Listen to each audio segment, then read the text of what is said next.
All right, so the name of this play that we're going to be looking at today is called the Influence Wham. It's a very unique play. I've seen it run last year by the Detroit Lions and the Miami Dolphins, and I've seen it in seasons past run by San Francisco 49ers. Okay, so what I want to do today is I want to talk about how do we install this play. All right, because it's a very complicated play, but is there a simpler way that we can just add a tag to one of our already existing plays so that we can put this into our playbook? Okay.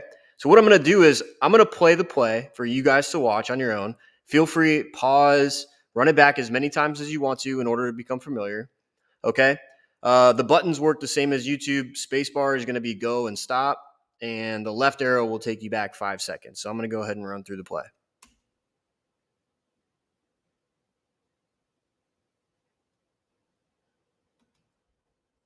All right. So what I want to do is I want to compare this play to our basic Veer play. All right, just to our basic Veer plays, just so that we're clear. So what I mean by Veer is that when we go Veer right, we're all just down blocking to our left. So in this case, I want us to think about just blocking our gap, our down gap.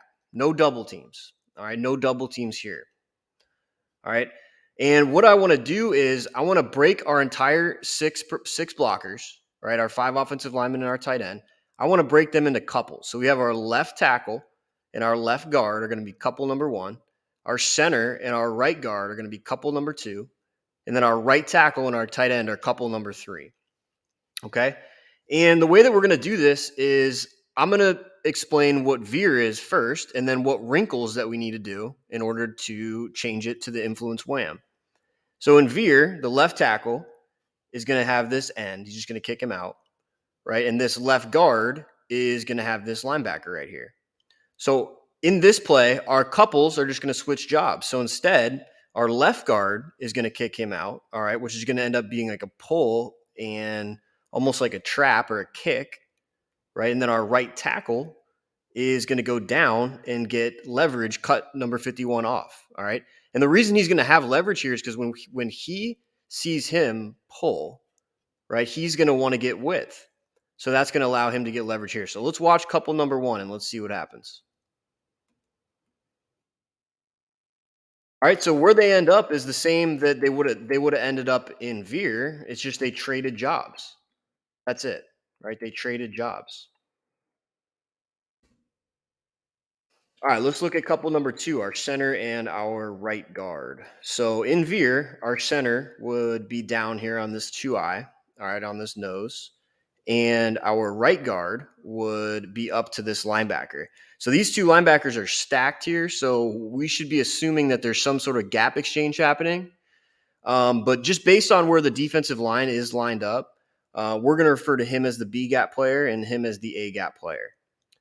Okay, so center is back here and right guard is up to the backer. So they're just going to switch jobs. So right guard is going to pull to trap the 2i, and the center is going to work up to the linebacker, number 7 here. So let's watch him do it. All right, so center pulls to trap.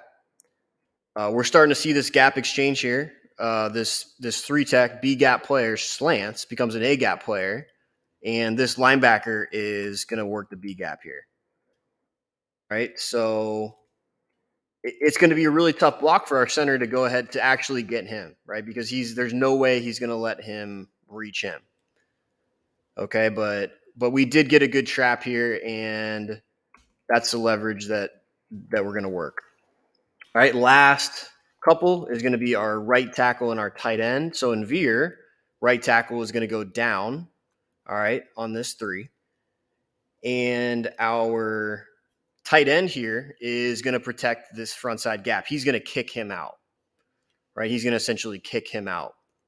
So we're going to switch. So our right tackle is going to go kick out this end, and our tight end is going to come block our 3 technique down. The way he's going to do that is a wham block, which is just a trap, all right, with the tight end. So let's watch this couple right here in action. All right, so create the big hole right here.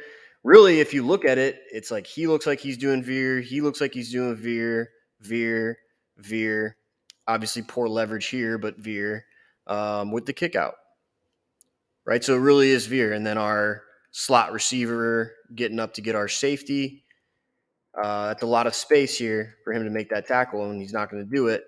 And we end up getting one-on-one in space with the corner, which is always a good thing, right? I'm going to always consider that a win when that happens. All right, so he does make the tackle, but for 10 yards. All right, we'll take that all day. All right, thanks, guys.